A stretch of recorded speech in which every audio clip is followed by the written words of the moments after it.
बिस्मिल्लाहिर्रहमानिर्रहीम। अस्सलाम वालेकुम। मेरी जो आज की ये वीडियो है ये कनेक्ट है, समझें कि मेरी पहले जो 2 वीडियोस थी एग्रीकल्चर के ऊपर, उस पे जिसमें मैंने आपको, अगर आप लोगों ने मेरी वो वीडियो देखी हो तो मैंने आपको बताया था कि मैं अब आपको अपना एग्रीकल्चर का, ज़राअत का भी साथ साथ अपना तजर्बा और किस तरह होती है वो भी मैं आपको बताता जाऊँगा। पिछली वीडियो में अगर आप लोगों ने देखी हो, याद हो, पिछली वीडियो में मैंने इसबगोल कि किस तरह काश्त की जाती है इसबगोल और उसके क्या बेनिफिट है और कितना उसमें प्रॉफिट है, वो सारी तफसील उसमें बताई थी। आज अल्हम्दुलिल्लाह 19 नवंबर 2024 है और हमारे पास यहाँ गंदम की काश्त शुरू हो चुकी है। मैंने सोचा क्यों ना आपके साथ ये शेयर किया जाए कि गंदम की काश्त के ऊपर फ़ी एकड़ कितना ख़र्चा आता है और ये किस तरह लगती है। इसमें सबसे पहले वही होता है कि ज़मीन के हल चलाया जाता है, उसके बाद लेवल किया जाता है। जैसा कि इस दफ़ा मैंने उसको लेवल करवाया लेज़र लेवलर से। लेज़र लेवलर जो होता है आजकल बहुत हमारे यहाँ चल रहा है, जिससे ज़मीन की सतह जो है बिल्कुल एक अच्छे तरीके से लेवल हो जाती है। उसका लेवल होने के बाद उसके जो कहते हैं हम बाउंड्रीज़ बना के और उसमें पानी खड़ा करके और उसके बाद उसमें हम गंदम बोते हैं। फ़ी एकड़ कितनी गंदम चाहिए, कितना खाद चाहिए और कितनी एकड़ के ऊपर लागत आती है, अब मैं आपको वो बताता हूँ। फ़ी एकड़ के ऊपर जब हम उसके ऊपर ट्रैक्टर, लेवलर और ये सारा पूरा एकड़ तैयार करते हैं, उसके ऊपर तकरीबन 16,000 रुपये में 16,000 रुपये में आपका पूरा 1 एकड़ तैयार हो जाता है।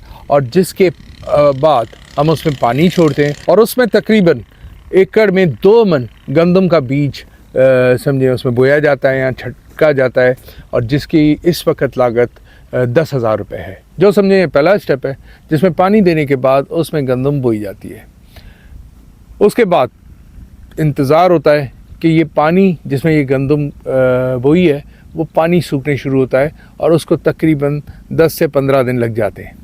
15-20 दिन के बाद जिस वक्त पानी फिर से आता है ज़मीन पे, तो उसी एकड़ को पानी पिलाया जाता है और उसके अंदर वही जो मैंने आपको बताया था कि यहाँ लोग 23-23 बोलते हैं खाद को, वैसे उसका जो फार्मूला है वो 20-20 है, 20-20 है, लेकिन वो खाद दी जाती है। अच्छा, अक्सर लोग ये भी करते हैं कि जिस वक्त जो है खेड़ी करते हैं और उसमें बीज बोते हैं, तो उससे पहले जो है 1 बोरी DAP जो है उस ज़मीन में मिक्स करके दे देते हैं, जो कि बहुत अच्छा होता है। उससे फसल को ताकत भी आती है। ये आपके ऊपर डिपेंड करता है कि आप उसमें देते हो या नहीं देते, लेकिन मैं अक्सर ये नहीं करता। मैं देता हूँ जब बीज बो देते हैं उसके 15-20 दिन के बाद पहला खाद की बोरी, जो मैंने आपको बताया कि यहाँ सिंध में उसको 23-23 कहा जाता है, लेकिन उसका फार्मूला 20-20 है, जो ये आपको मैं दिखा रहा हूँ।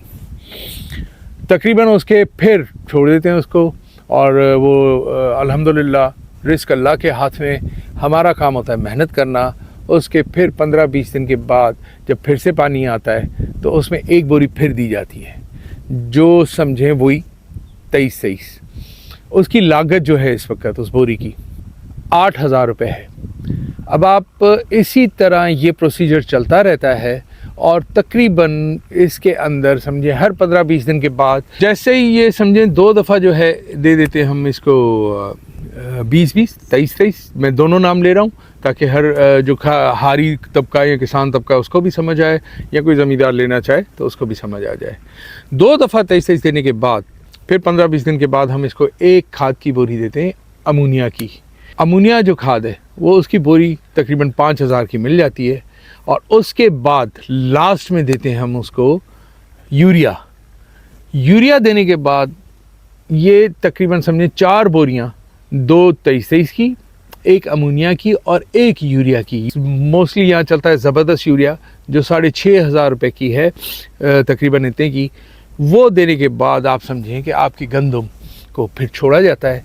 ये टोटल प्रोसीजर जो है ये आपका कम से कम चलता है 4 से 5 महीने चलता है, और उसके बाद आपका फसल तैयार हो जाता है। गंदम तैयार होने के बाद अब आता है इसकी कटाई का मरहला और उसके साथ थ्रेशर, सफाई का मरहला। तो कटाई गंदम की जो लेबर होती है और थ्रेशर, ये दोनों मिला के पर एकड़ 20,000 रुपये या 21,000 रुपये अप्रॉक्सीमेटली, इतना ही ये खर्चा आ जाता है। इसके बाद समझिए आपके पास गंदम आ गई। इस टोटल प्रोसीजर पे खेड़ी से लेके आपके कटाई और थ्रेशर तक गंदम आने तक आपका अप्रॉक्सीमेटली, यानी मैं ये बोल सकता हूँ कि ज़्यादा से ज़्यादा, और इसमें कहीं 19-20 भी हो सकता है, 65,000 70,000 या इसके बीच में ये खर्चा आ जाता है पर एकड़ पे। अब आते हैं हम इस बात पे कि जब हम ये खाद देते हैं और ये सारी चीज़ें करने के बाद हमें फ़ी एकड़ गंदम कितनी आनी चाहिए। हमारे पास ये सारा खर्चा और ये सब कुछ करने के बाद फ़ी एकड़ 50 से 60 मन गंदम आनी चाहिए। यानी 50 मन भी आ सकती है, 55 मन भी आ सकती है, 60 मन भी आ सकती है। शर्त ये कि वक्त पे उसको खाद मिले, वक्त पे उसको पानी मिले, गंदम का बीज अच्छा होना चाहिए। उसका मैंने क्वालिटी इसलिए नहीं बताई कि हर इलाके का एक अपनी अपनी क्वालिटी होती है। जो आपके एरिया में अच्छा गंदम की क्वालिटी हो, जो बीज अच्छा हो, आप वो लेके लगाएं। तो इसके लिए ज़रूरी नहीं है कि जो मैं बताऊं वही लगाना चाहिए, क्योंकि हर इलाके की ज़मीन की एक अलग होती है तासीर। हर इलाके की ज़मीन जो है वो अलग तरीके से आपको बीज मांगती है। तो ये सारा करने के बाद अब मिसाल के तौर पे हम लगाते हैं कम से कम 50 मन हमें गंदम आई, तो आज के रेट के हिसाब से, यानी आज का ये मैं कह रहा हूँ कि पिछला साल जो गंदम का रेट रहा उस हिसाब, तो हम कम से कम 50 मन का लगाते हैं। ये नसीब होता है, ऊपर वाले की देन है, ऊपर वाला कितना देता है, 55 मन भी दे सकता है, 60 मन भी दे सकता है, ये ऊपर वाले का। लेकिन हम मिनिमम में कम से कम लगाते हैं 50 मन। 50 मन जो पिछले साल रेट चला था वो चला था 3600-3800 रुपये मन। इस तरह समझे 3600 रुपये मन भी लगाए और 50 मन लगाए तो हमारे पास 1,80,000 रुपये का फसल आ जाता है। अब 1,80,000 में से आप जो है जो ख़र्चा हुआ, फिर वो 50,000 हुआ, 55,000 हुआ, वो काटें तो बाकी आपका नफ़ा होता है। अब इसमें दो चीज़ें होती हैं। दो चीज़ें ये होती हैं कि एक ज़मींदार, जो हम इसको कहते हैं कि सिंधी में सेरी, जो आप मज़दूरी पे लगवाते हैं और वो उसका मज़दूरी देते हैं, ट्रैक्टर की मज़दूरी अलग, पानी की मज़दूरी अलग, और ज़मीन में बीज बुआई की मज़दूरी अलग, और हर दफ़ा खाद दे के वो मज़दूरी अलग। ये टोटल मज़दूरियाँ देने के बाद आपको वो 100% ज़मींदार का होता है। लेकिन इसमें ये होता है कि अगर आपके पास हारी है, ज़ाहिर है वो हारी दिन रात मेहनत करता है और अपनी मेहनत से उस फसल को, चाहे कोई भी फसल हो, उसको पालता है एक बच्चे की तरह, तो उसका हक है, उसका राइट है कि उसको उसका आधा हिस्सा मिलना चाहिए।